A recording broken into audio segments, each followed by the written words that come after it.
Good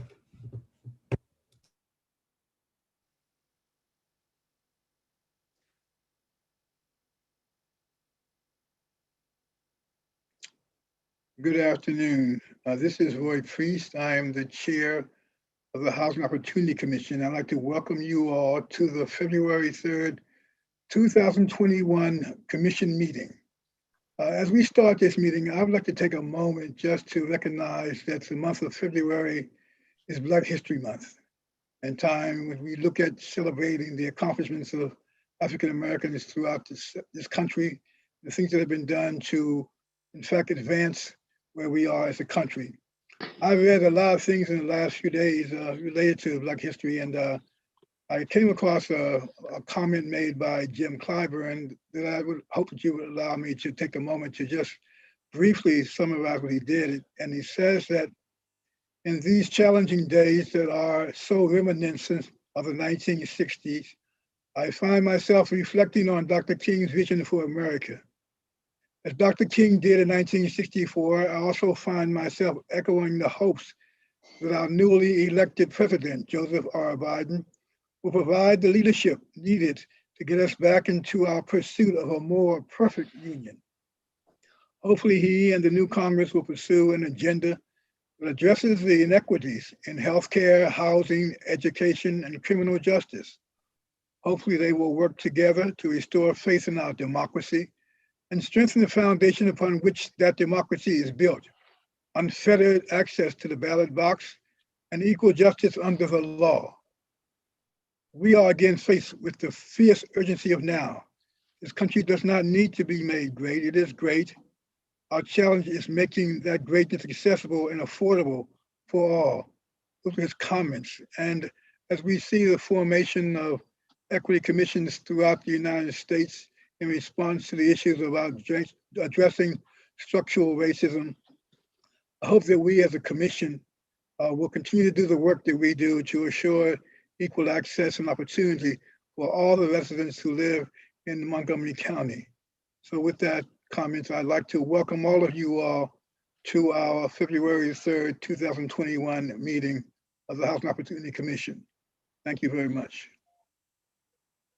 The first item on our agenda is the report from the Resident Advisory Board.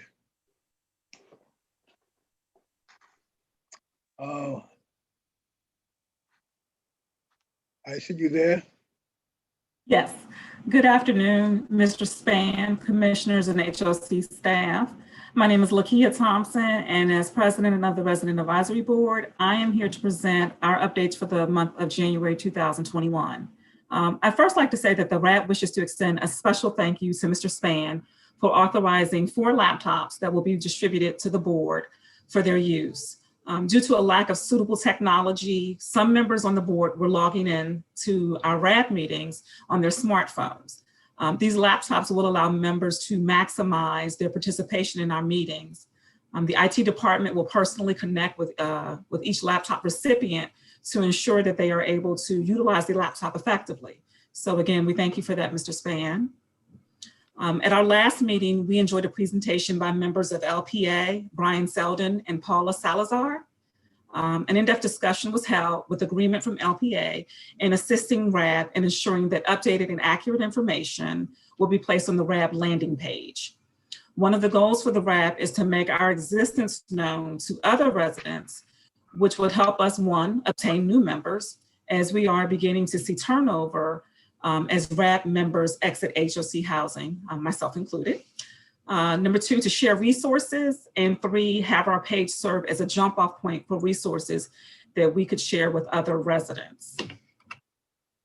And then lastly, in January, we sent out 6 months of virtual links to each member of the RAB for monthly meetings, and that was based upon our RAB calendar. So for the month of February, we look forward to hosting compliance. In closing, the RAB looks forward to continuing working on behalf of the residents and our partnership with you all. Thank you for your time. Thank you. Thank you, Lakia. Are there any questions to Lakia at this time?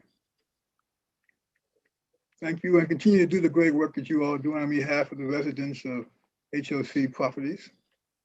I also like to take this time to introduce the other members of the commission. Fran Kelleher, who is our vice chair, Rick Nelson, who is our chair pro tem, Commissioner Pamela Bird, Commissioner Linda Kroon, Commissioner Jeffrey Merkowitz, and Commissioner Jackie Simon. That constitutes the commission for the HOC. The next order on the agenda is the community forum. Tonight's community forum is limited to 30 minutes. Participants signed up online in advance to address the commission and are to adhere to the guidelines for participating in the community forum for commission meetings. The guidelines can be found on our website.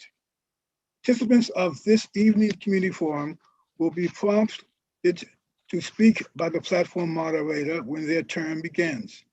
Participants each have 3 minutes to speak. When the 3 minutes have expired, the meeting moderator will note the expiration of time and move on to the next speaker. For customers and others unable to address the commission this evening, you have the option to submit written comments to the commission, available on our website. Please be sure to consult the participating guidelines to ensure your submissions meet requirements. Thank you. We have 4 speakers who have signed up to speak in this section of the agenda. And I'd like to call on the very first speaker, Marsha Coleman Adebayo.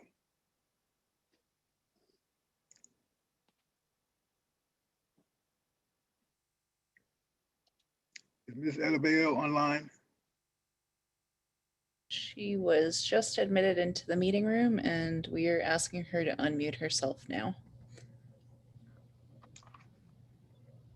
Hello, Mrs. Adebayo, you have been prompted to come in as our first speaker for the community forum portion of our agenda. Welcome. Oh, welcome. Thank you so much.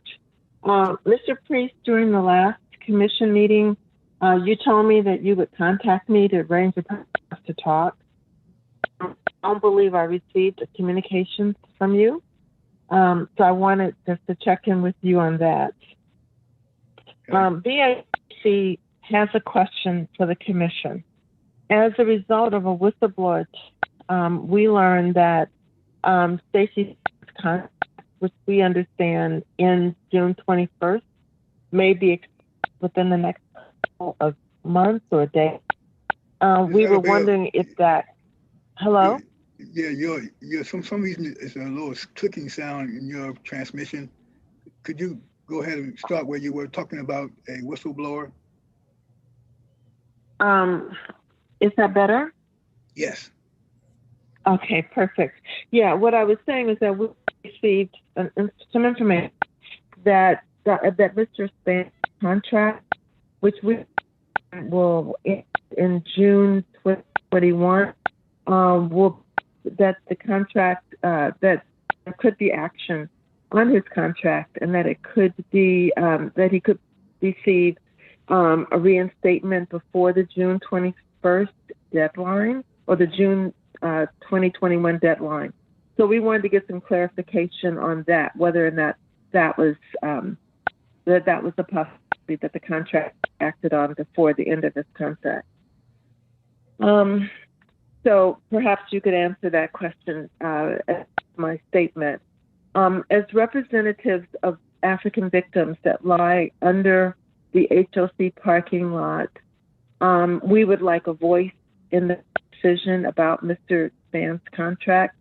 As I have stated on numerous occasions, HOC has abused the public trust, and we feel very strongly that anyone who abuses the public trust should not be given the opportunity to continue to do so as it relates to the cemetery, Moses African Cemetery that lies underneath your parking lot.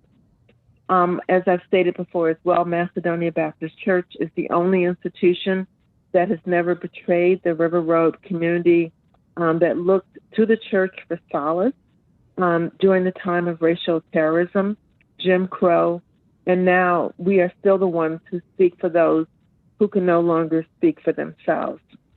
In the name of all that is sacred and noble, we call for HOC to convey parcel 175 to Macedonia Baptist Church for memorialization. Harriet, since you've referred to African American history, Harriet Ann Jacobs, who wrote Life of a Slave Girl, once said, "Death is better than slavery." Harriet from Maryland was a victim of the breeding system that was so prevalent on the River Road community. The ancestors of girls like Harriet are desecrated under your parking lot. In the name of our ancestors, okay, can I have one minute? At this time, your time has expired. Thank you so much.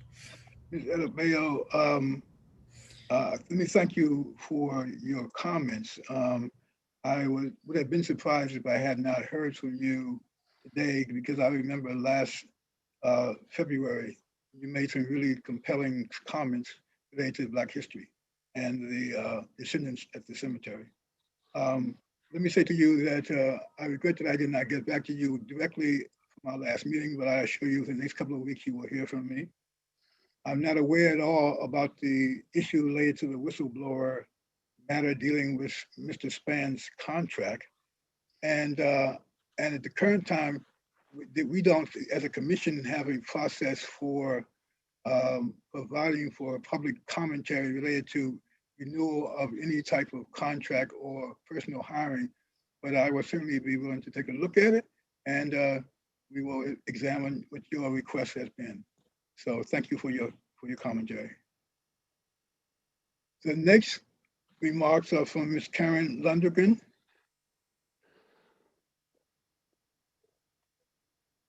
We are just admitting Ms. Lundgren into the meeting room now. Just one moment, please.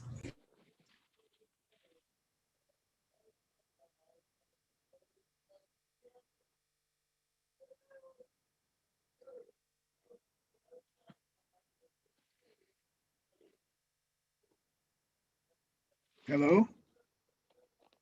Ms. Lundgren, are you still on mute?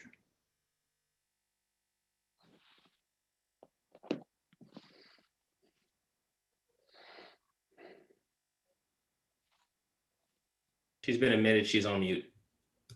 Ms. Lundgren, would you please unmute your phone, please?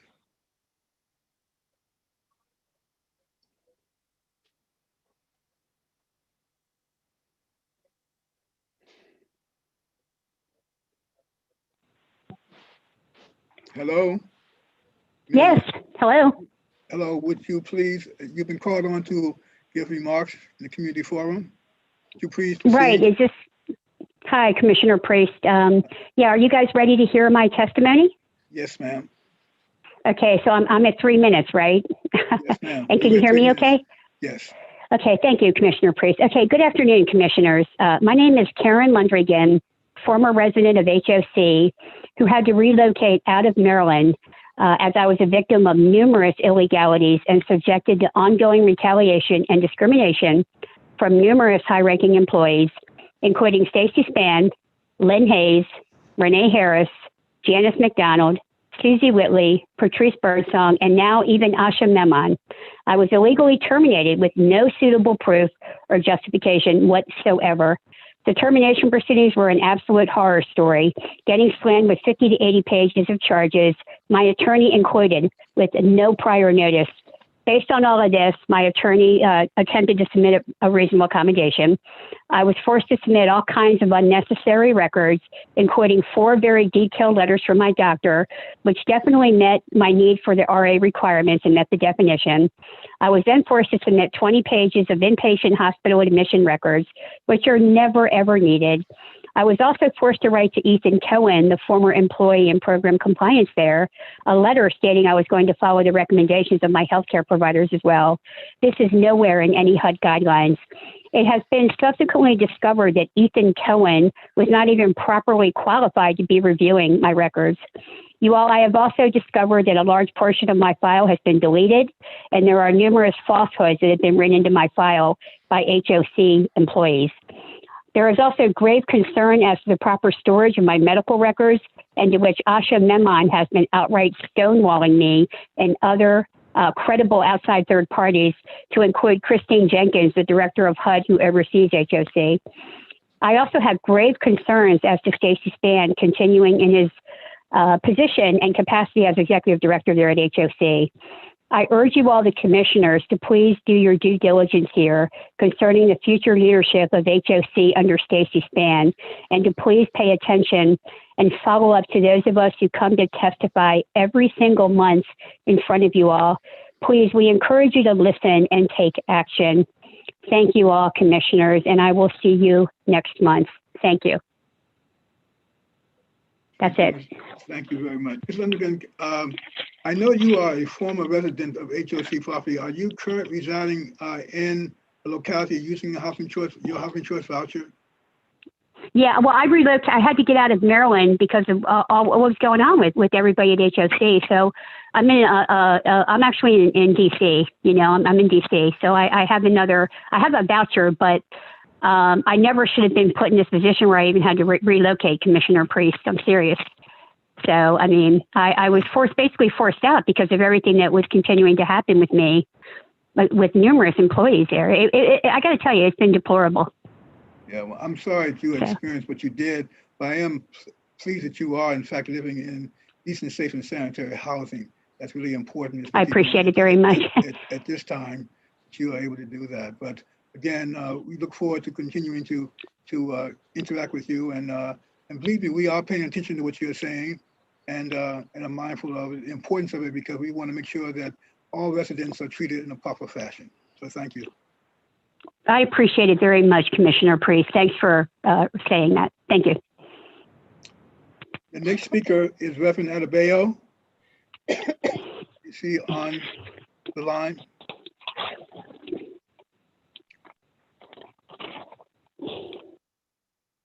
Entering,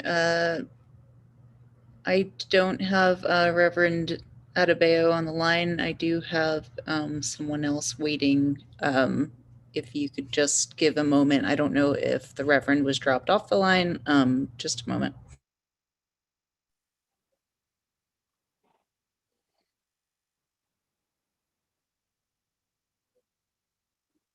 The Reverend is not on the line at this time, but we do have Renee Damian waiting for next speaker. Sorry, the Reverend has been admitted to the meeting. I believe he's on mute. Reverend Adebayo, could you unmute your phone? You are the next speaker.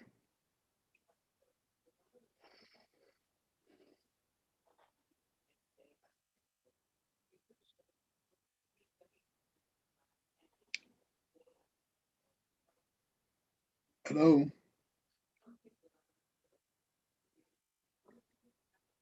Reverend Adebayo. Hello. Yes. Could you please hi. Good afternoon. My name is Reverend Shegun Adebayo, the pastor of Macedonia Baptist Church. Thank you for this opportunity to, participate in the committee forum. I'm calling on behalf of, our church, Macedonia Baptist Church, in respect of the Moses Cemetery. We've been at this now for many years, and if I remember correctly, I thought we were making some, slight progress just prior to the outbreak of the coronavirus. And since then, there's been no movement, and so I'm calling again to appeal to the commission to, meet with us, of course, virtually, so that we can begin to chat a way forward, so that we can, honor our ancestors who lie buried beneath the asphalt of the parking lot, behind the Westwood Towers. We believe that because of their suffering, because of their struggle in this life, that we need to recognize their humanity, and we can do that by celebrating their lives and affording them the dignity that they were denied in life. So again, I really don't have much to say, but that, for us as a community, it's something that we are committed to. We're devoted to this. as the only remaining institution that speaks of one vibrant African American community on River Road. Again, I'm appealing to you to please consider meeting with us so that we can begin to make some progress towards a goal of building a memorial to honor ancestors. That's what I have to say today. Thank you. Thank you very much, Reverend Adebayo. I know that you indicated that prior to the COVID, we were in fact engaged in the meetings with the county executive trying to affirm a way to proceed. Since that time, we have neither you nor HOC has had any contact and following up on this matter. So perhaps we can individually work to see if we can get that back on track. So thank you for your efforts. Thank you very much, Chairman. Thank you. Our next speaker is Rian, I hope I'm saying Adamian.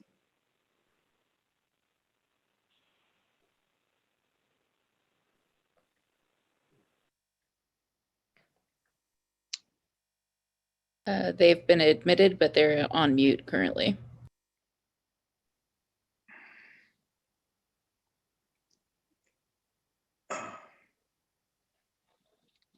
Mr. Adamian, could you unmute your phone, please? Thank you. You want to proceed? Hello? Hello? They've Yes. been admitted, but they're on. Hello. May I address the question now? Yes, you can. Hello? Yes, Okay. can you hear me? Thank you. Sorry? Yes, go ahead and proceed, sir. Okay. Good afternoon to all commissioners, and thank you for Just before your time, having us speak today. just before your time begins, will you kindly mute the live stream in the background? It's interfering with the transmission of your voice in the commission meeting. Thank you. Yes, I have closed it. Thank you. Good afternoon to those on the commission. My name is Renee Damian, and I'm speaking today as a member of the public concerned about the Housing Opportunities Commission's inhumane treatment of the tenants they serve, the communities they serve, and all employees affected by this mismanagement that we have seen over the past years. I had heard accounts during the testimony for the bill establishing the guidelines when the HOC could meet in closed committee, accounts from the community, from former employees and tenants of the HOC describing Executive Director Stacey Spann's mismanagement, including the unjustified firings of HOC employees and terminations of tenants' leases, including that of Karen Lundgren's, whose account we heard again today. An affordable housing agency cannot fulfill its purposes when it does not care about the basic security of the people living in its housing. It cannot be that tenants can have their right to housing taken away without justification, and this injustice needs to be addressed. I ask that the Commission here and today publicly agree to not expedite the renewal of Executive Director Stacey Spann's contract before its expiration on June 30th, 2021. Director Spann needs to take responsibility for his actions as Executive Director, and it is the collective responsibility of those working at HOC to end this mismanagement and the Commission's culture of hostility, per accounts of former employees and tenants. This is a powerful commission that is one of the biggest developers in Montgomery County, and you need to serve the people who need to be housed a lot better. A specific subject that I would also like to address is the HOC's neglect of the desecration of Moses African Cemetery that Dr. Coleman Adebayo and Reverend Adebayo have spoken to today. You are familiar with the history of this historic African and African American burial ground, and members of the Bethesda African Cemetery Coalition have testified to the struggle for years. The descendants of those buried in this cemetery, to name a few, the Clipper family, members of the Clipper family, and members of the Warren family, they have been left in the dark, their descendants under Span's leadership. And I join Dr. Coleman Adebayo's call for the HOC to return parcel 175 to the descendant community and to the Macedonia Baptist Church, so that those, the people who are longing to be with and to remember their ancestors, their great-grandmothers, their great-grandfathers properly, can do so in a safe environment and have access to this land so they can use it for this purpose. So I second Dr. Coleman Adebayo's call Time has for expired. Mr. Priest to follow up on your offer to speak with the coalition. Thank you so much. Thank you for your comments, and I will assure you that the commission does take every comment that comes from any of our residents and from citizens of Montgomery County seriously in all of our deliberations. So thank you for your participation in our meeting today. No. With that, I'd like to move on to the next item on our agenda, which is a report from Executive Director Stacy Span.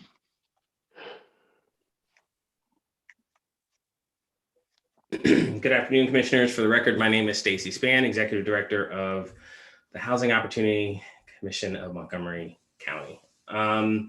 So I've submitted and you've read the formal Executive Director's report. I wanted to take a moment to point out just a few things, and most specifically, the teams have continued to interface with customers at a high rate, to include our Housing Resources Division with its efforts to process interims for housing choice vouchers, our resident services team, its interface with students, young learners, as well as everyone else in our ecosystem, providing goods,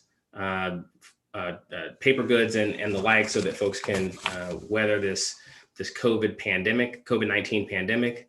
Our property management team has been working extremely hard, particularly over the last few days with this winter set of winter storms we've had. But even prior to that, working to ensure that homes are maintained well and that customers are that their homes are in good repair.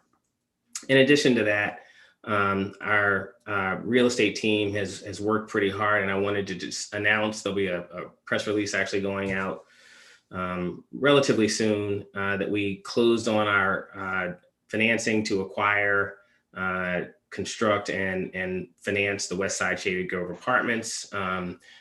We should note that the first floor of that property will house our service center, as well as a small bit of retail.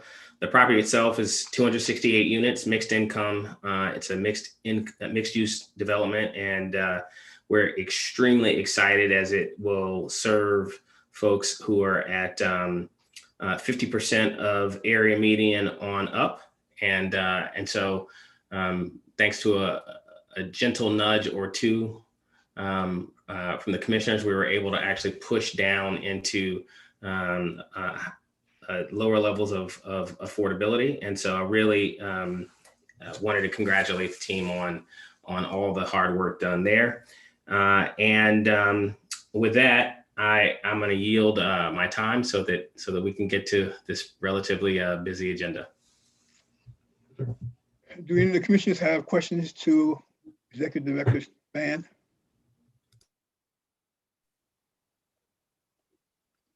Seeing none, I will advance the agenda to the commissioner exchange. This is an opportunity for each of the commissioners, as they deem necessary or want to, discuss any item they want to bring to our attention. The floor is now open for any of that discussion.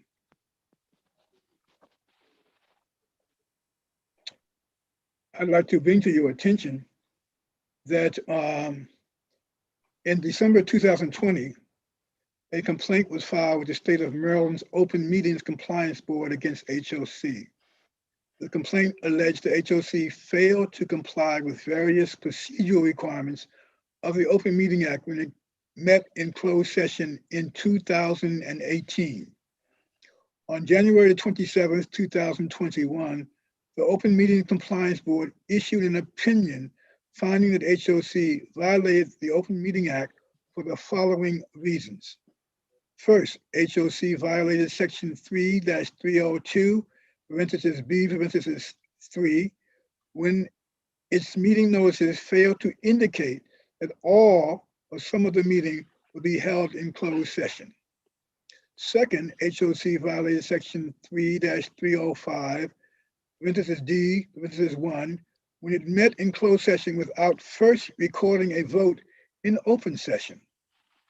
Third, HOC violated Section 3-305, parentheses D, parentheses 2, when its written closing statements did not identify the topic to be discussed or the reasons for excluding the public from that discussion.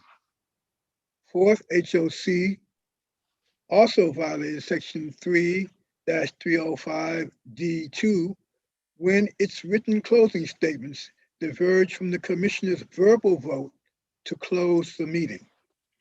And finally, HOC violated Section 3-306 D2 when its written closing statements diverged. Finally, HOC violated Section 303-306 C2 when the minutes of the next open meeting did not provide the necessary disclosures about a closed meeting.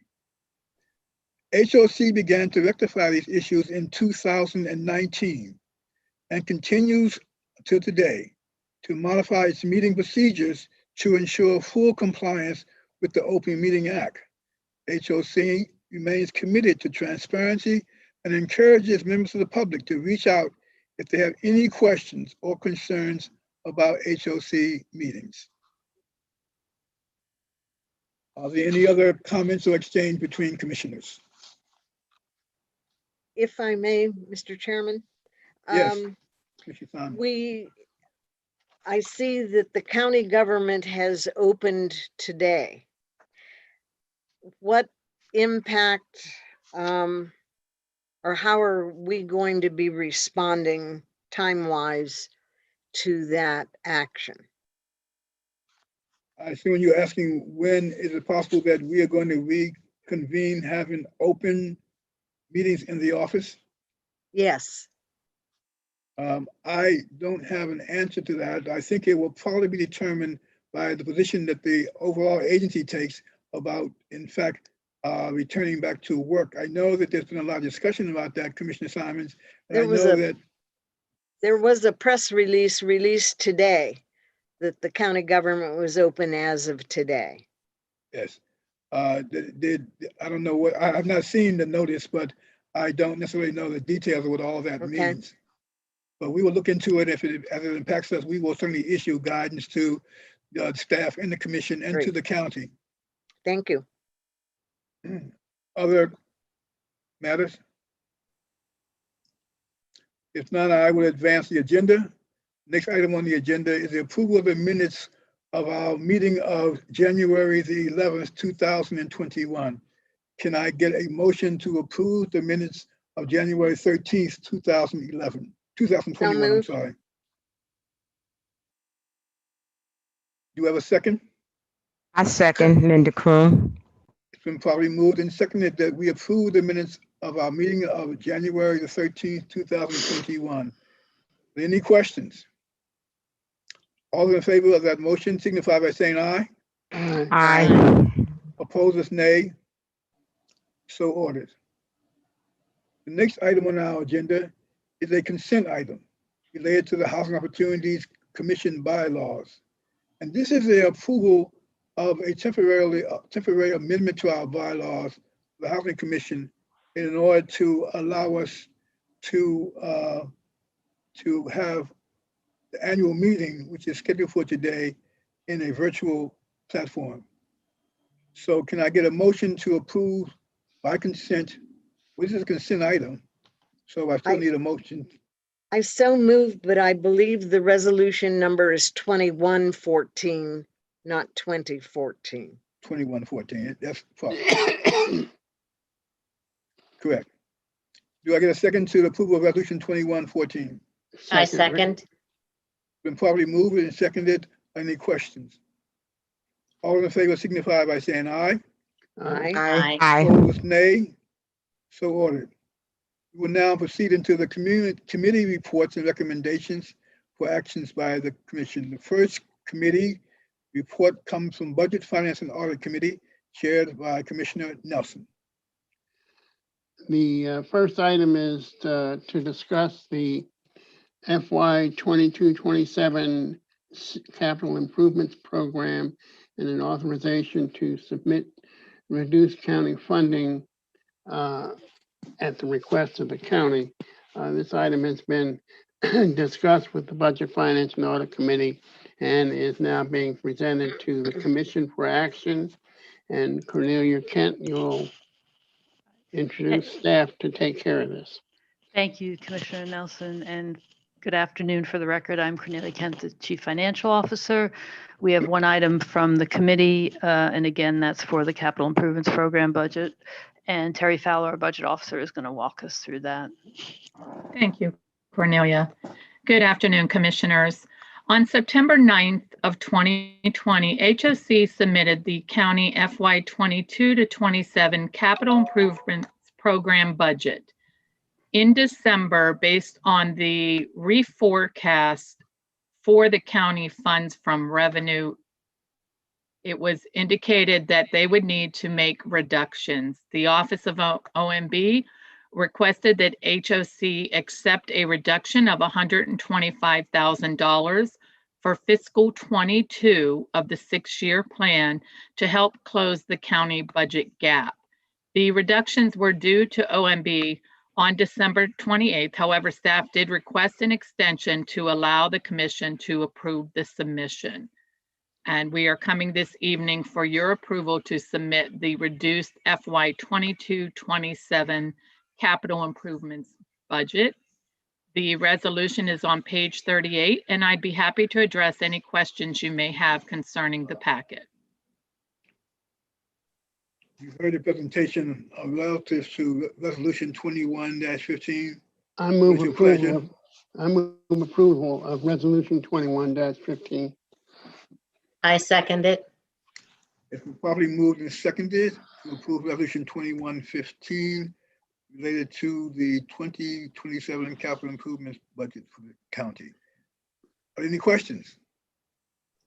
All those in favor of the resolution say aye. Aye. Opposed is nay. So ordered. The Thank next you. committee report comes from the Legislative and Regulatory Committees, is chaired by Commissioner Kelleher. Thank you, Chair Priest. The Legislative and Regulatory Committee met on Monday, the 25th, and we went over 2 items which the staff are bringing forward for the Commission's consideration today. The first has to do with HUD regulations, which extend the time period for the COVID waivers and add to those actually. In committee, we considered several of the chapters of our administrative plan, which need to be modified to update that. And staff since has also identified a need to modify chapters 10 and 12, which were included in the packets for today. And so I would like to ask Lynn Hayes if she could describe to the full commission the work that your team has done on this. Certainly. Good afternoon, commissioners. For the record, I'm Lynn Hayes, the director of the Housing Resources Division. I'm requesting permission to modify the HOC administrative plan in response to HUD PIH Notice 2020-33, published on November 30th, 2020. The notice continues to allow HOC to streamline daily operations and meet operational challenges resulting from the COVID pandemic. The notice restates the waivers and alternative requirements previously included in HUD PIH Notice 2020-13 and adopted by the Commission on September 9th, 2020. It incorporates waiver flexibility for the mod rehab and mainstream voucher programs as well, and extends the period of availability until June 30th, 2021. As Commissioner Kelleher indicated, we failed to discuss chapters 10, which is related to inspection related waivers, and chapter 12, which addresses postponement of the annual recertification through June 30th, 2020.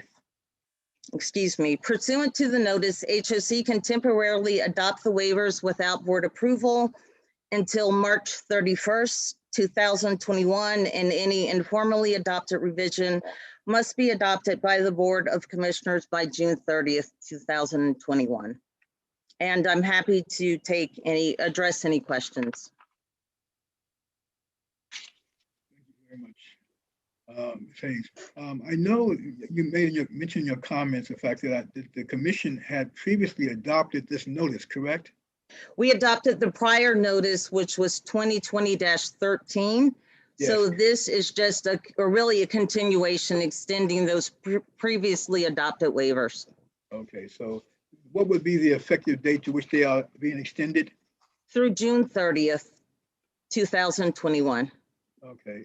So basically HUD is giving these waivers every 6 months as the pandemic unfolds. They're extending the time period for them by another 6 months.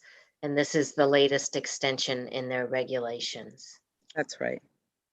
Thank you for that clarification. What's your desire of the commission? I would move that the commission approve the resolution number 21-16 to bring our administrative plan into alignment with the latest HUD resolutions. So move, Linda Kroon. It has been probably moved and seconded to approve resolution 21-16. Are there any questions? All those in favor signify by saying aye. Aye. Aye. Opposed is nay. So ordered. Next item of business.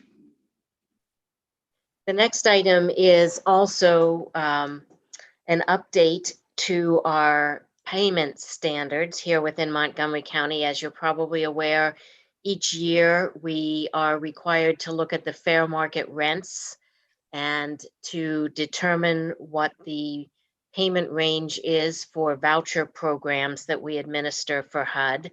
And under HUD's requirement for Montgomery County is required to do that at the zip code level because of the wide variation in fair market rents across the county. And so the staff has put together their analysis for this year. And Lynn, would you like to also address that? Yes, I would. Thank you. Thank you. I'm requesting authorization to implement voucher payment standards based on HUD FY21 small area fair market rents.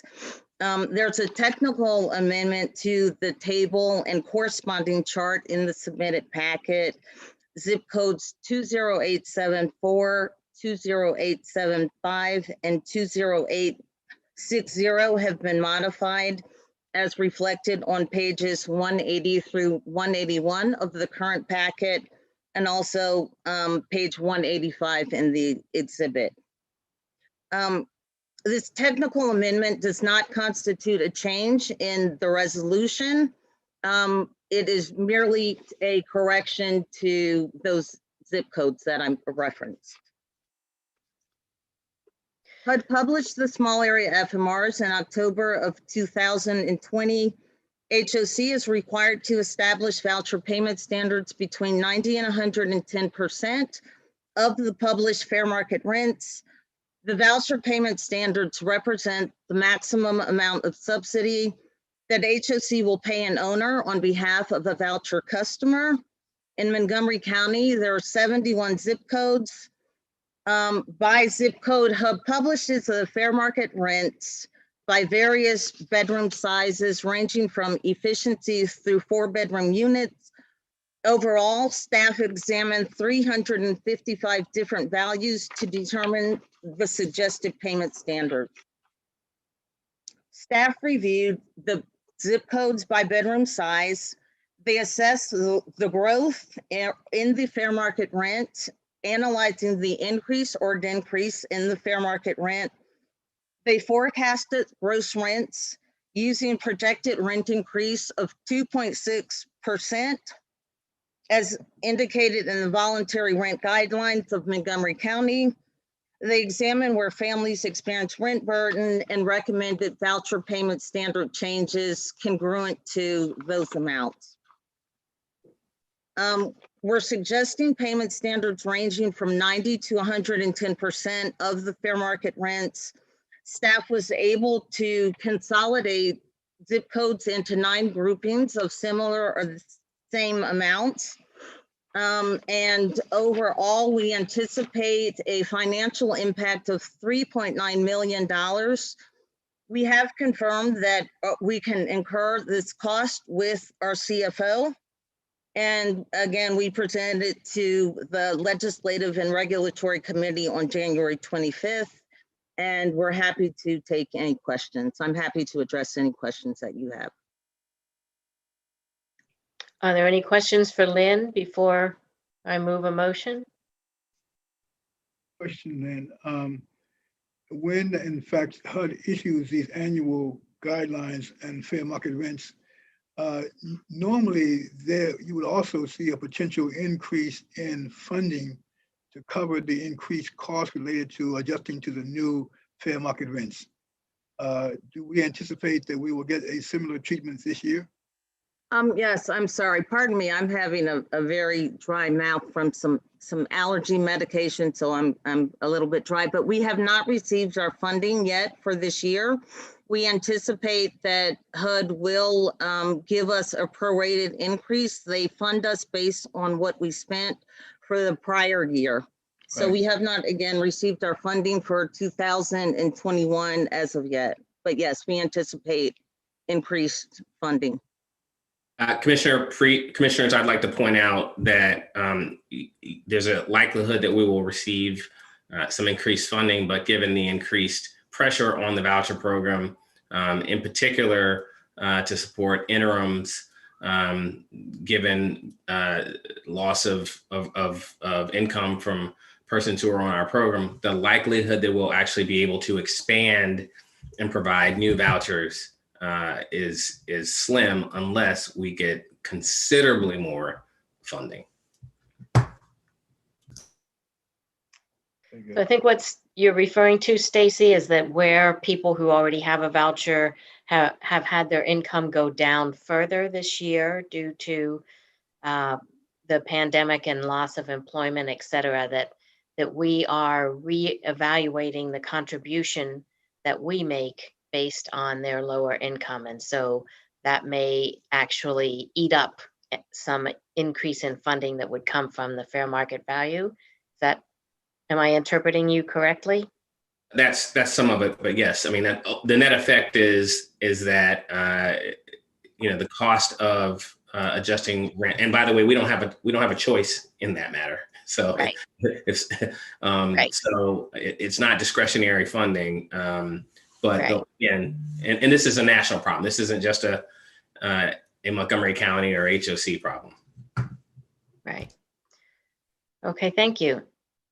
Any other questions? If not, I will move that the commission approve the resolution 2117, which would approve our housing choice voucher payment standards for the next year. I second, Ms. Gallagher. Properly moved and second to approve resolution 21-17. Are there any questions? Discussion? All those in favor signify by saying aye. Aye. Aye. Opposers, nay. So ordered. Thank you very much. Thank you. The next committee report is the Development and Finance Committee, which is chaired by Commissioner Simon. Good afternoon, everyone. The first item we're going to be taking up is Hillendale Gateway. And we're seeking approval to select a demolition contractor for Holly Hall, the former Holly Hall, and authorization for the executive director to negotiate and execute a contract for that demolition. I'm not sure who's going to be presenting this, but I think it would be helpful to just do a quick summary for those who are not familiar with our various developments and development activity, to provide an overview of the conversion from Holly Hall to Hillendale Gateway and the number of units that we will be gaining and type of units especially. Okay, so good afternoon, commissioners. For the record, I'm Kareen Brown, Deputy Executive Director, and I'll have Catherine Hollister, who's a Senior Financial Analyst with the Real Estate Group, give you an overview.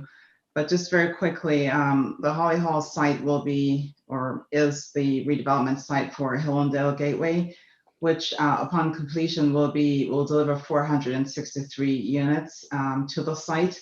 150 or 155 of which will be housed in a building for seniors, and the balance of it will be a multifamily building on the site.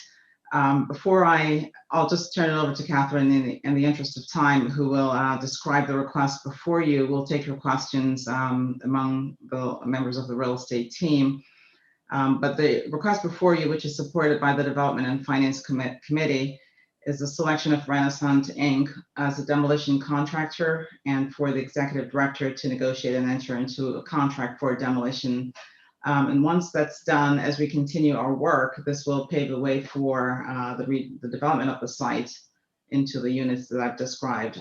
Catherine, why don't you walk the commissioners through this item, and then we're open to take any and all your questions about this item and the development as a whole. Great, thanks, Kareen. Sure. Good afternoon, commissioners. For the record, my name is Catherine Hollister. I'm a Senior Financial Analyst in the Real Estate Division. Staff is requesting approval to select Renaissance Inc. as the demolition contractor for Holly Hall Apartments in accordance with IFB number 2222, and authorization for the Executive Director to negotiate and execute a contract to complete the demolition. Holly Hall Apartments is a former 96-unit public housing community in the future development site of Hillendale Gateway, a new 463-unit mixed-use, mixed-income, multi-generational community. Holly Hall is currently vacant, and the 3 buildings on the site have reached the end of their useful life cycles. HOC is seeking the services of a demolition contractor to demolish the existing buildings and prepare the site for redevelopment. On November 4th, 2020, the Commission approved a budget and funding in the amount of $843,700 for the demolition of Holly Hall. On December 8th, 2020, HOC issued IFB number 2222, and on January 6, 2021, bids in response to the IFB were publicly opened and read out loud. HOC received 12 bids ranging in price from $379,950 to $820,000. A summary of the bids can be found on page 194 of your brief book.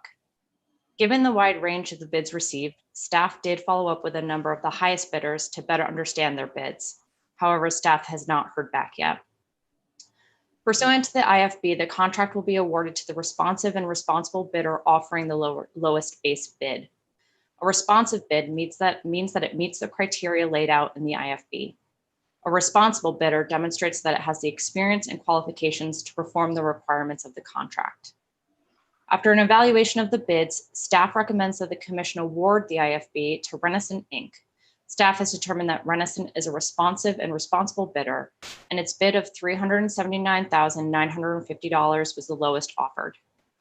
Renaissance is a certified 100% women business enterprise that specializes in structural demolition, selective demolition, abatement services, and recycling. The company is headquartered in Indianapolis, Indiana, with regional offices in Washington, D.C. and Nashville. In addition to being a women-owned business, Renaissance has proposed subcontracting 20% of its work to 2 Maryland-based MBEs. In summary, staff recommends that the Commission approve the selection of Renaissance Inc. as the demolition contractor for Holly Hall in accordance with IFB number 2222. and authorize the executive director to negotiate and execute a contract for $379,950 to complete the demolition of Holly Hall Apartments. Resolution number 21-18 can be found on page 197 of your brief book. Thank you very much, and be happy to answer any questions you may have. I don't have any questions for you, but a comment. You know, I have passed this site so many times, I can't tell you how many. It's become like a landmark for so many people who travel along the New Hampshire Avenue corridor. So to think about driving past there and seeing nothing is an interesting future thought. And I'm looking forward to the redevelopment is going to occur, but it does change what has been a visual landmark at their location for a long, long time. I think the committee, we also appreciate the fact that this is a woman-owned business, and we're excited to see that. I think in committee, we kind of questioned the tremendous breadth of the bids, and but came to the conclusion that the staff's recommendation was the one that we wanted to forward to the full commission, and therefore I move approval of resolution 21-18. Do I have a second? I second. Seconded by Commissioner Kelleher. It's been probably moved and seconded to approve resolution 21-18 for selection of a contractor, demolition contractor for the Holly Hill Apartments. Any questions? All those in favor signify by saying aye. Aye. Aye. Aye. Opposed is nay. So ordered. Thank you. Next item. We now move on to discussion of our future HOC headquarters in Silver Spring. And Corinne, Yes, will you this item, open in this discussion, please? sorry. For the record, again, I'm Karine Brown, and this item will be discussed by Jay Shepard. We're asking authorization to transmit to the planning board second phase of the mandatory referral submission, as well as an increase to the pre-development budget and funding of the said budget. Jay Shepard, Senior Financial Analyst in the Real Estate Group, will lead the discussion and will take your questions as well. Jay, please discuss this item. Okay, thanks, Karine, and good afternoon, commissioners. This is Jay Shepard. I am a senior financial analyst in our real estate development group, and am presenting the HOC headquarter item starting on page 199 of the brief book. I'll note the item has two resolutions, and the resolutions are for your consideration begin on page 215. So HOC has planned to construct its new headquarter office building at the southeast corner of the intersection of 2nd Avenue and Fenwick Lane in downtown Silver Spring. 2nd Avenue leads to the Silver Spring Metro Station and separates HOC's current flagship development, Elizabeth Square, from the future home of its headquarters. 2nd Avenue also is the location of Pepco's DC feeder line, which has ramifications behind the meter solar generation and eligibility for solar renewable energy credits from the district. The packet outlines the previous commission actions for this item and includes the last time we presented on May 6th, 2020, where the commission approved pursuing site development approval under the county's mandatory referral application process, a process primarily available for non-residential government occupied developments. On August 7th, 2020, the first application of the two-step mandatory referral process, the location review application, was submitted to the planning board, and on November 12th, it was unanimously approved. Design is continued and staff's ready to obtain the second approval for design and administrative subdivision for the building and the property. That submission, along with the updates to the current pre-development budget, has been accounted for and include additional design and soft cost expenses like telecom, audiovisual, security design, acoustics, lighting, and environmental graphics design, dry utility consulting and test pit work, development fee and contingency. The revised pre-development budget is $2,908,000 $258,300. That's 258,000 higher than the previously approved $2,650,300 back on May 6th of 2020. Staff is requesting also a third and final installment of $750,000 in development funding to carry us through the end of pre-development. The current exterior facade design is on page 208 of the brief book, and I'll say it's really taken shape. We have a 9-story, 83,000 square foot building that will contain most of all of the office functions of HOC, along with our Silver Spring Service Center and the commission hearing room, as you know.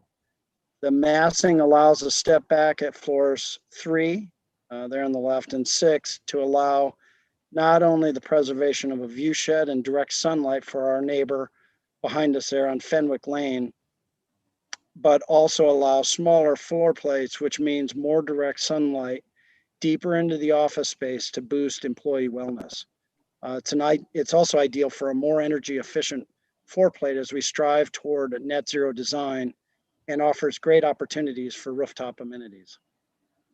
In addition to the mandatory referral submissions, there are other government approvals still to come this year that we outlined in the packet, and that includes the record platting, our civil, and our final building permit. Staff will also return to the commission for final design review, selection of a general contractor, a development and financing plan, and possibly other commission approvals needed to begin the construction. In summary, the commission will the commission accept the staff's recommendation, which was supported by the Development Finance Committee, to number 1, authorize our executive director to complete the mandatory referral application process, 2, approve a revised pre-development budget of $2,908,300, and 3, approve a third and final installment of $750,000 from our original PNC $60 million line of credit.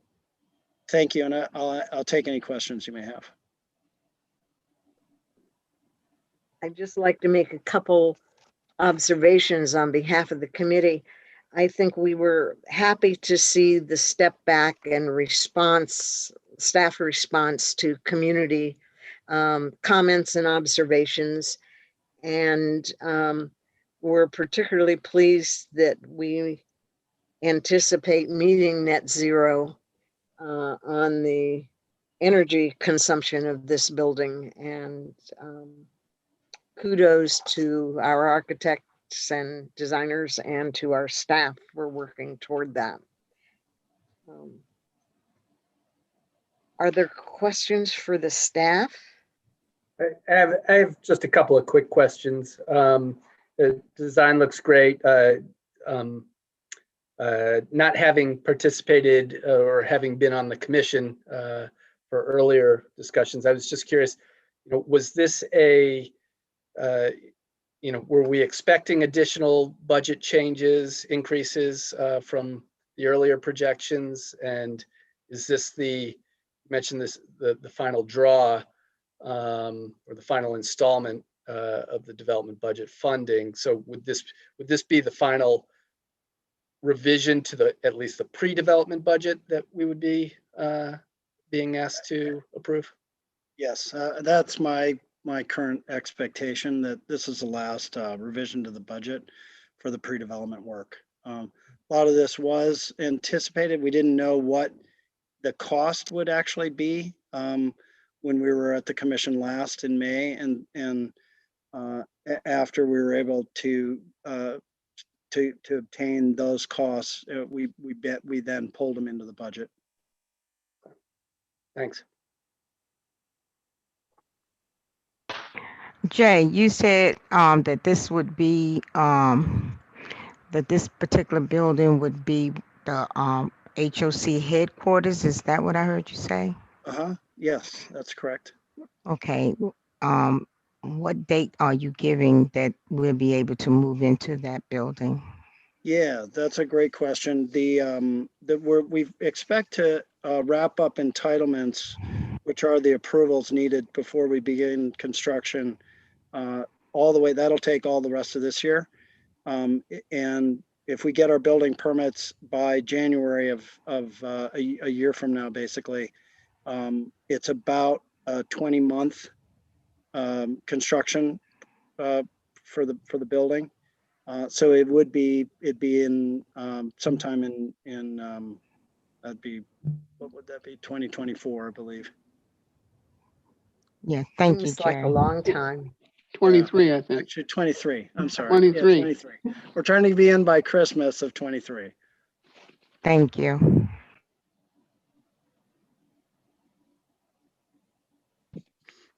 If I there move are approval of resolution 21-19. Linda Kroom, I second. Been probably moved and seconded to approve resolution 21-19. Are you also including I assume, 21-19A? I assume actually it would be 21-19A since we have a 21-9. Oh, 19B. You're right. Yeah, I thought that myself. It was actually 21-19 and then 21-19B. Those are the two titles. 19B, okay. Well, is 19 supposed to be 21-19 or 21-19A? Hey.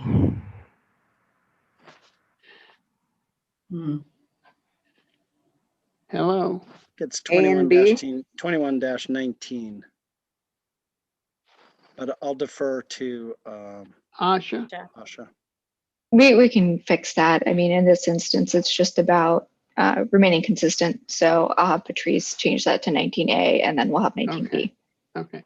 And in answer to your question, Commissioner Priest, I'd be happy to include both 21-19A and 21-19B as opposed to two separate motions. And I would second both. Linda Kroom. It's been probably moved and seconded to approve resolutions 21-19A and 21-19B. Any questions? All in favor signify by saying aye. Aye. Aye. Opposed is nay. Commissioner Byrd, I abstain. Thank Commissioner you. Byrd abstained, one abstention. Okay, thank you very much from the Development and Finance Committee. The next item on the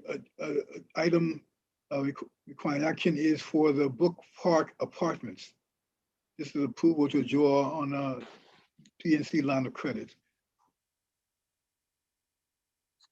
Corinne, are you just going to? Sure.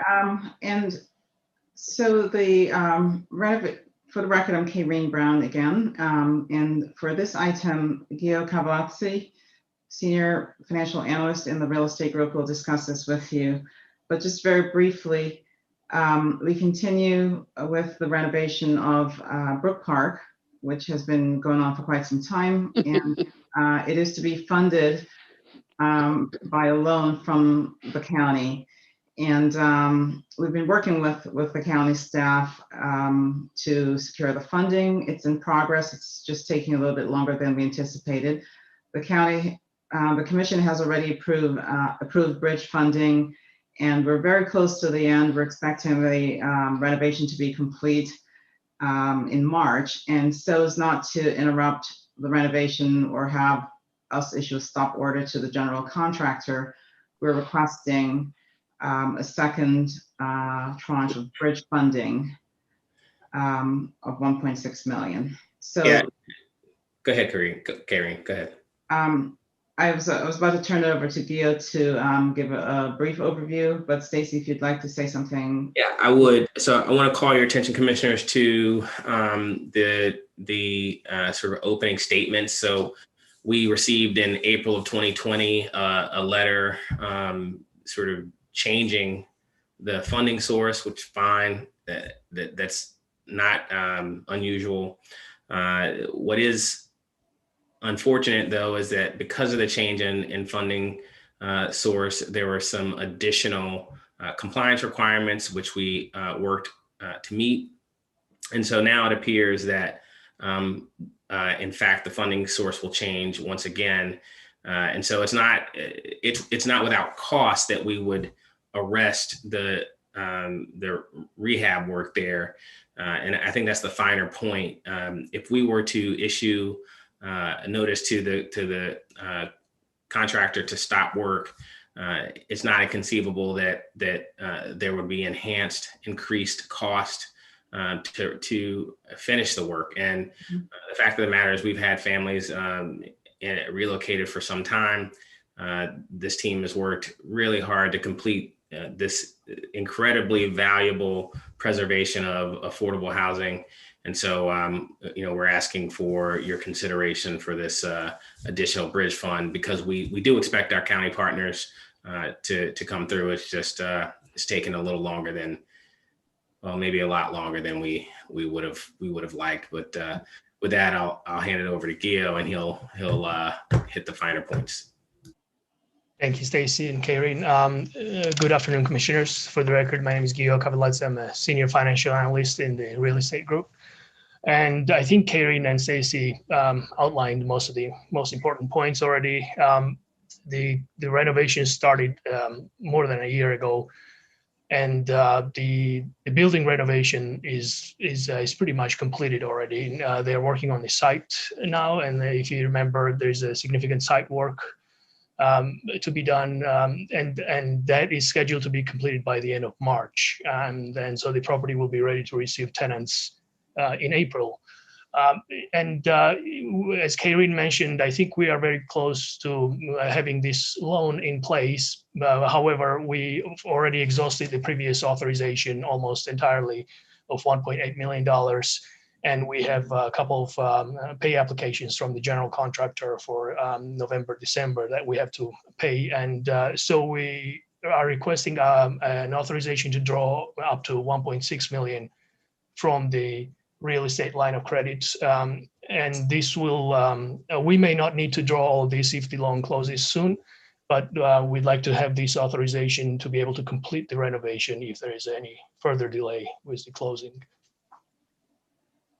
And I think these are the most important points. I'd be happy to answer any questions about the renovation or the loan closing process, if there are any. I would make one comment, one supporting Stacy's comments that this is an important project. No one would have believed back in 2013 that we would still be working on this project in 2021. Surely not me. But I do think, despite all the issues we've had with it, it is important primarily because of the location of this property in the county, in an area that is almost devoid of affordable housing. And therefore, we're providing an opportunity for working folks to be able to live in a part of the county that they might not normally be able to afford, and particularly an opportunity to possibly live close to where some of them might work. So despite all of the hurdles that the staff has had to overcome, I would say congratulations, and trust me, I look forward to a ribbon cutting in March.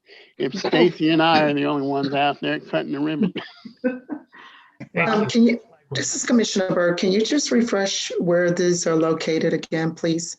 It's not listed there. Commissioner Byrd, this is located at the intersection of MacArthur Boulevard and Sangamore Road in Bethesda, near the DC line, southwest corner of Bethesda. The Glen Echo Heights area. Have you received the pay application for January yet, 2021?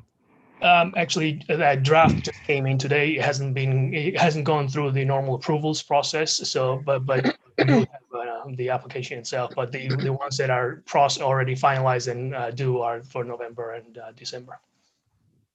Okay, thanks. So I have a quick question also just about cost, and agree that we should not be putting in a stop order. But I am curious just about the difference in cost between the PNC line of credit and the loan that we're expecting to get from the county. I mean, how much is the delay costing us in terms of additional interest payments or anything else?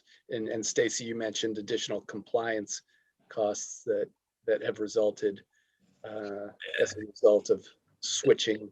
Sure. The compliance costs, though, are just that you're essentially sitting on your hands waiting for approvals. I mean, it's not, so that's a cost. It's a cost in time, which then of course there's an imputed financial cost to that. With regard to the lines of credit, we've negotiated relatively low cost lines of credit. So it costs that, we haven't done the calculation, but I'm certain I can actually get you the exact calculation if you'd like to see it, what we project. And in fact, we can transmit that to all the commissioners if you'd like. I don't necessarily need the exact, I wouldn't mind seeing it, but I was curious, like, is there a significant difference between the rates that we would be paying, or? First off, the difference in cost here is because, we've been working on this, as Commissioner Nelson noted, for 8 years. So we don't get recouped for the human capital time, but in terms of the financial cost for renting the capital, it's a few hundred basis points is my guess, which then would probably add generously, maybe it's carrying 150,000 ish, if that.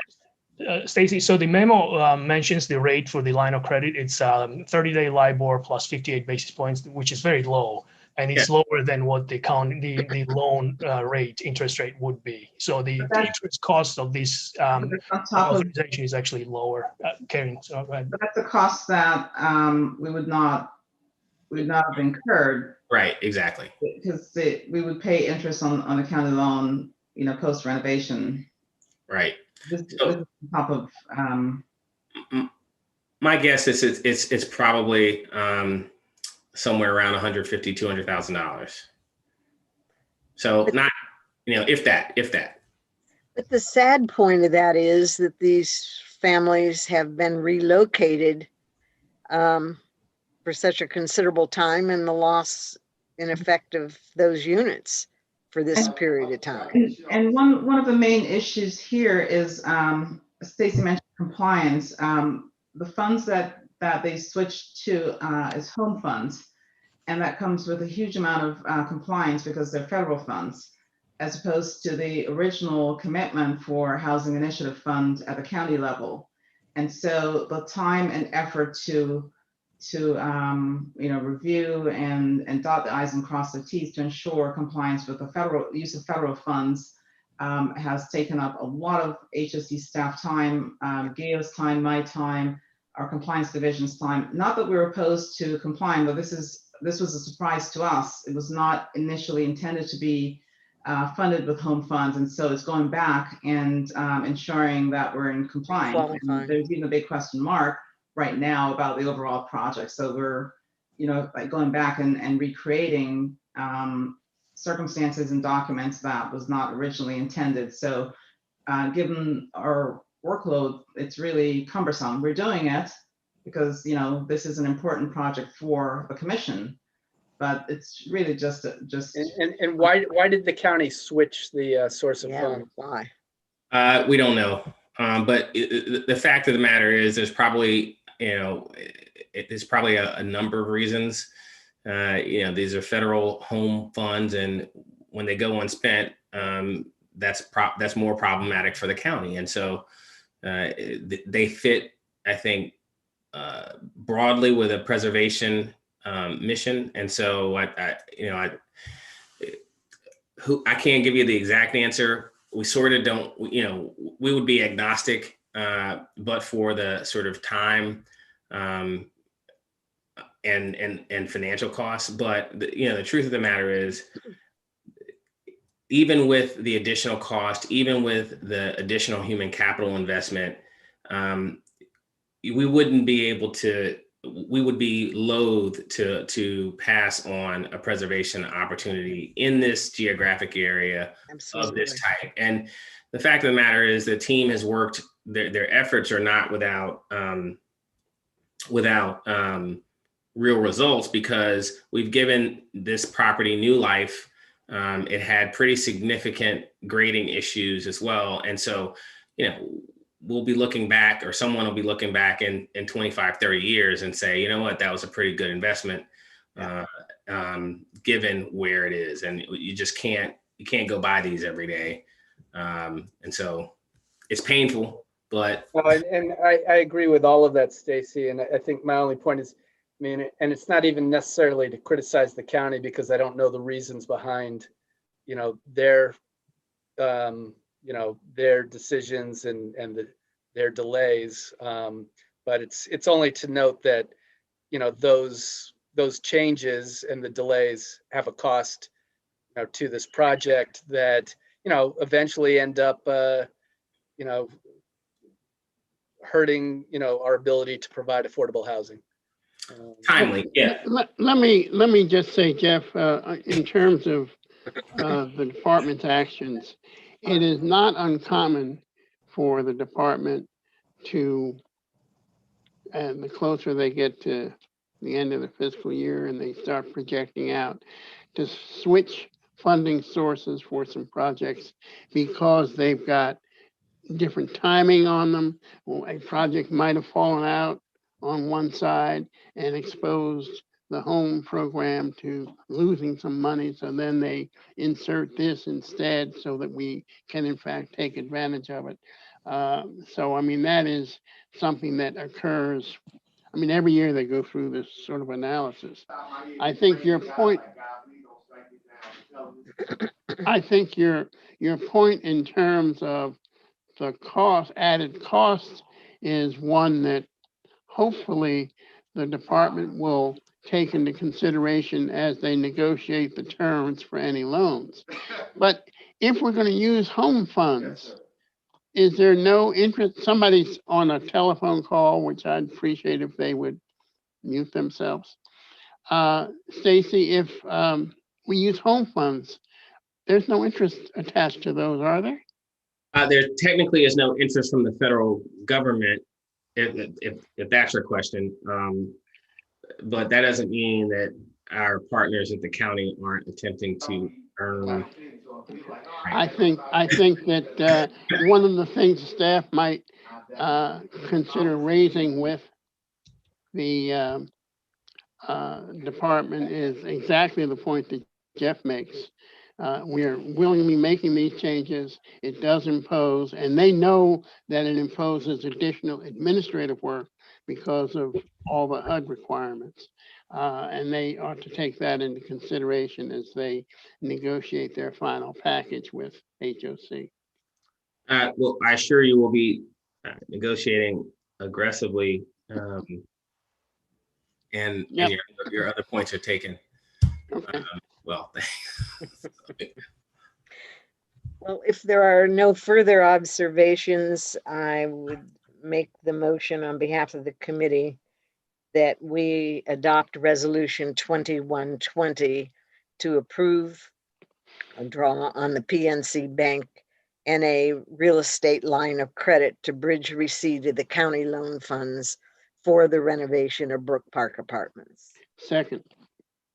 It's been properly moved and seconded to approve resolution 21-20. Are there any questions? All in favor of the motion signify by saying aye. Aye. Aye. Aye. Opposed to the motion say nay. The motion is carried. The next item on the agenda is called for, it's like our annual meeting for election of officers. And I'm asking a question to our attorney as to whether or not we could advance the agenda by doing the next action, which is the Housing Opportunity Commission's recapitalization prior to the election of officers. Is there a reason why we could not do that? No, as the chair, you can change the agenda as you see fit. Okay, well, I'm going to advance the Housing Opportunity Commission's recapitalization ahead of the election of officers and make that the last item on the agenda. Okay, so we could proceed with that. Discussion of the sale of Holly Hall and the Viz Mill East. that Item, Zach will lead the discussion. Zach, Yeah, absolutely. Thank you very much. So this is just a notice of potential future action.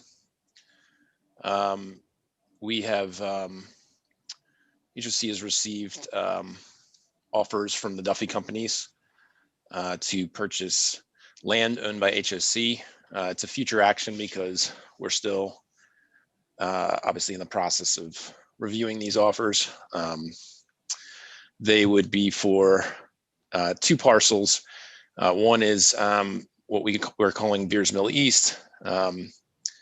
As you know, we acquired the Lindsay Ford dealership back in 2019, and the Wheaton Gateway development, which is headed toward a sketch plan submission, is for the west side. So there are basically 11 total properties. 8 were on the west side of Beers Mill. That's the Wheaton Gateway redevelopment that the commission's been pursuing. And then there are 3 parcels on the east side of Beers Mill, which was used as is continuing to be used for now by Lindsay Ford as inventory for its used car sales, as well as its used car sales office. And so this would be for that particular parcel. And then of course, Holly Hall is the other parcel. And that's already the site of the Hillendale Gateway development. Obviously you had an item earlier today regarding the demolition of the former Holly Hall to make way for that Hillendale Gateway development. So really, this is just to sort of notify you that these offers have come in. We're reviewing them. Staff will come forward with any recommendations around those offers in the future, but we wanted to make you aware of that.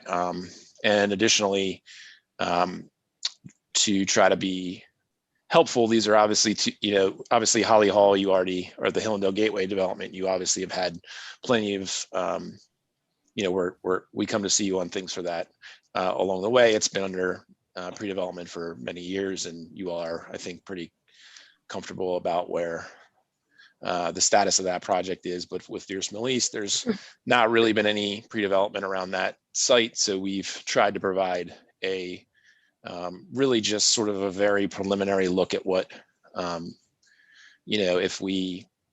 it's sort of what our initial idea or concept might be to do over there, just to sort of help,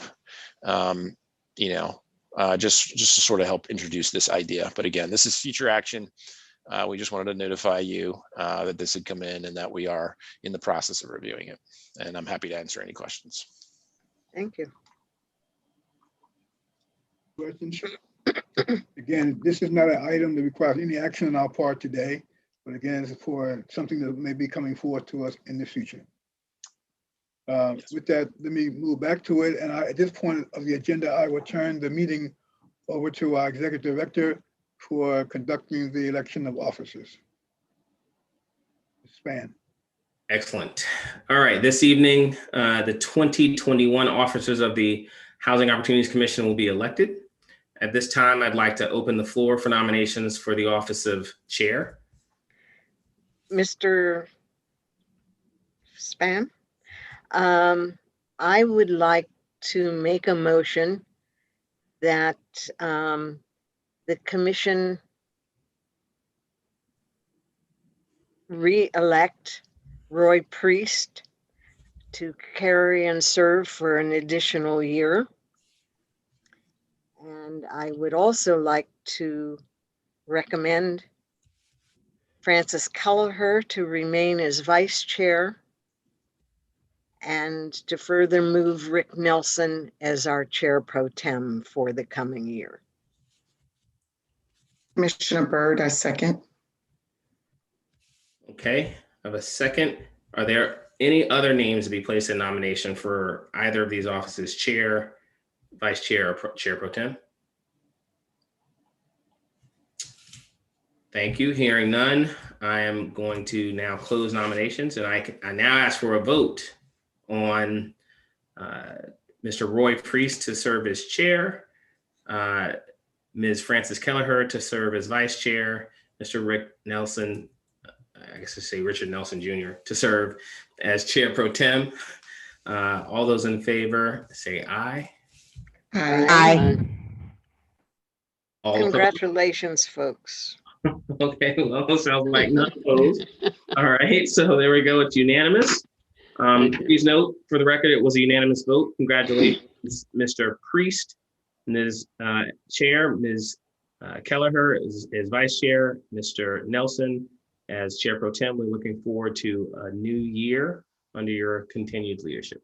And I would like to thank each of them for the service and leadership and the time that they have provided to steering this ship, and the tremendous progress in the number of housing units that have evolved during their leadership, and the continuing financial stability of the agency under their leadership.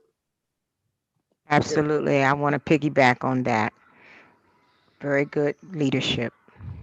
Yes, thank you, guys. Thank you. Excellent. You're welcome. And I will now turn the meeting back over to Chairman Priest. Very much, Mr. Span. And I want to thank all the members of the commission for your trust and support for the leadership team of HOC, myself and Fran and Rick. And we will do our very best to continue to represent you in a way that you will be pleased, produce the results toward accomplishing our strategic visions and missions of the organization. So thank you all very much for your trust and support. We will now at a point, we have no other items for the agenda.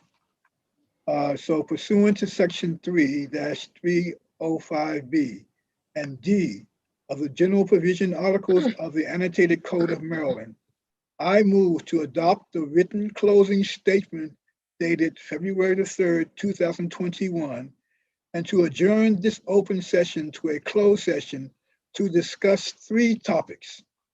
The first and second topics are the acquisition of real property. The first property is located in Clarksburg, Maryland, and is being acquired by a ground lease. The second property is located in the southern portion of Montgomery County. The reason these topics are being discussed in closed session is to protect HOC's bargaining power.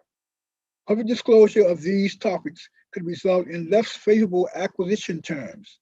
The statutory exception that allows these topics to be discussed in closed session is section 3-305B3.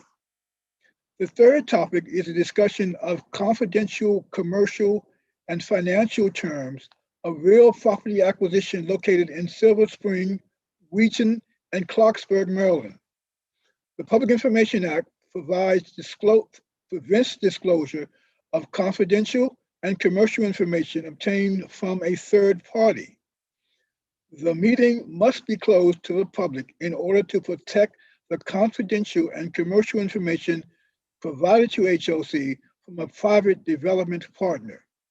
The information to be discussed is treated as private by the development partner and being given to HOC under an assurance of privacy. The statutory exception that allows this topic to be discussed in closed session is section 3-305B13, and the specific statute that prevents public disclosure is the Public Information Act. If any member of the public wishes to object to the closed meeting, please comment in the YouTube chat box or contact HOC's General Counsel. Instructions can be found in the State of Emergency Open Meeting Procedures, which is posted on HOC's website. I will now entertain a motion to adopt the February 3rd, 2001 written closing statement and to adjourn the meeting. Commissioner Priest, there's one correction. The third item also deals with the acquisition of property in southern Montgomery County. The information that's shown on the screen is slightly outdated, but we will update it and post the revised version online. Okay, thank you very much. With that change, I may move that we move to a closed meeting. I second. It has been properly moved and seconded that we adjourn the meeting and adopt the resolution of February the 3rd, 2021. Any discussion? And noted as amended by the statement of the attorney. All those in favor signify by saying aye. Aye. Opposed, nay. So ordered. The meeting is adjourned as of 5:30